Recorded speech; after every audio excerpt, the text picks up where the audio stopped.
What's going on, Yu-Gi-Oh fans? Vladimir Cards in the house, and today I'm going to be coming to you with my cubic deck profile. Now, if you like what you see, don't hesitate to like, comment, and subscribe. And now, without further ado, let's get into it. So, first of all, for the main deck, I like to run 3 copies of Crimson Nova, the Dark Cubic Lord. Now, this card's effect is it must be normal summon / set. Cannot be normal summon / set, must be special summon from your hand by revealing 3 other cubic cards in your hand with different name, and cannot be special summoned by other ways, unaffected by other monsters' activated effects, whose original attack is 3,000 or less. So when this attacking card destroys a monster by battle, you can activate this effect. This card can make a second attack during your battle phase. During your end phase, each player takes 3,000 damage. You can only use this effect once per turn. This card is great. One of my favorite cards just to play around with just because of its burn effect. Definitely fun to play with. That's why I love this deck. Moving forward, though, I like to run 3 copies of V-Jam, the Cubic Seed. Now, this card is a pretty decent card as well. Its effect is it cannot be destroyed by battle. At the end of the damage step, if this card battled an opponent's monster, you can place this card face up in your spell and trap zone as a continuous spell card. If you do, place 1 cubic counter on that opponent's monster. Monsters with cubic counters cannot attack, also negate their effects. If this card is treated as a continuous spell by this effect, during your main phase, you can special summon it from your spell and trap zone. So it works really, really well, not only to protect yourself and protect your life points, because it can't be destroyed. On top of that, it has the potential to negate. So I really, really like this card, and I would definitely recommend this being a 3 of, in addition to the Crimson Nova. Plus, Crimson Nova needs some bodies to be able to operate properly. Next, I like to play 3 copies of Duza, the Meteor Cubic Vessel. Now, this effect is, if this card is normal or special summon, you can send 1 cubic card from either your deck to the graveyard once per turn during each player's turn. If the monster was sent to your graveyard this turn while this card was face up on the field, you can make this card gain 200 attack for each monster with a different name in your graveyard until the end of the turn. So not only does it work as a Foolish Burial / Foolish Burial Goods, but it gains a little bit of attack for itself. So I would definitely recommend that you pick this card up as well. Next, some additional cubic cards. So since for your boss monster, you want to be able to have, enough cubic cards in your hand, I like to run 1 each of Gira and 1 copy of Buster. Now, I was thinking of including Endura. Now, I just want to let you guys know that this is an option, but I ended up putting it to the side, and I don't use it that often in the deck.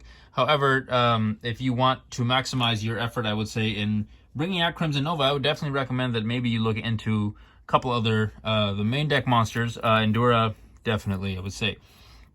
Moving forward, for the non-cubic monsters, I like to play 3 copies of Summoner Monk.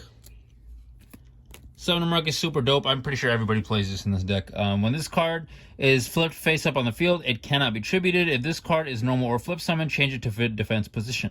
Once per turn, you can discard a spell, special summon 1 level 4 monster from your deck, but that monster cannot attack this turn. So this card uses a lot of different spells, plus a lot of the spells that are cubic specific, you want them in your graveyard anyway. So I would definitely recommend that you use this card, because a lot of the times, like, for example, I do use cards like Pot of Extravagance. Now, you obviously can't use multiple in the 1 turn, so you can take advantage of this and use it to be able to search and summon. So definitely nice. Next are the hand traps. So I like to play Triple Ash, that's 2 and 3, and double copies of Ghost Bell. So I would say that these are cards that you can, switch out for whatever you want, whatever suits the situation. Definitely I would recommend maybe something like Infinite Impermanence or Called by the Grave, something like that can, negate. If you have access to Droplet, definitely would recommend Droplet as well.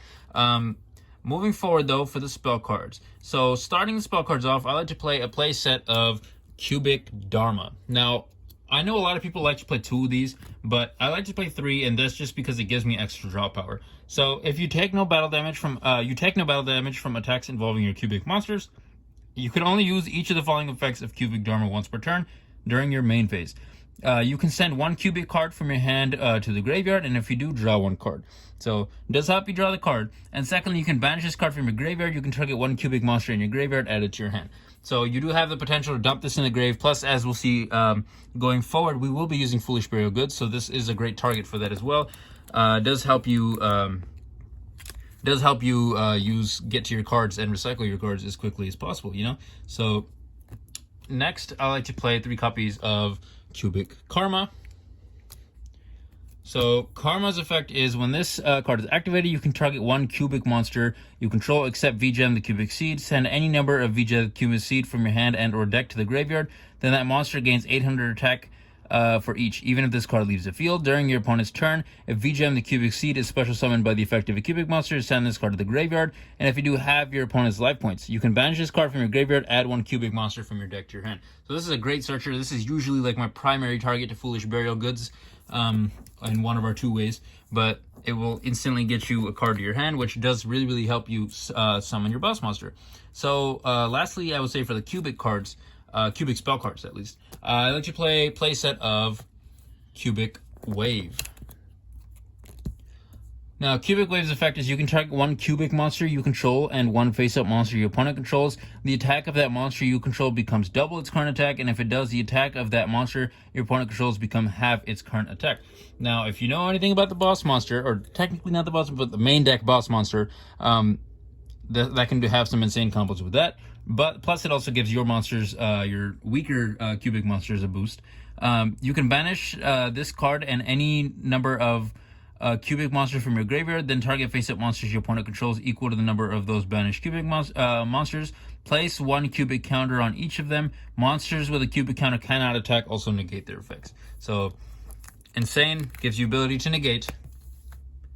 Next, the aforementioned Foolish Burial Goods. So, Foolish Burial Goods, pretty much all the spells, and I think the traps as well, for this archetype, you kind of want them in the grave in some capacity or another, and they do help out your deck. So Foolish Burial Goods, I would definitely strongly recommend that you use as a 3-up.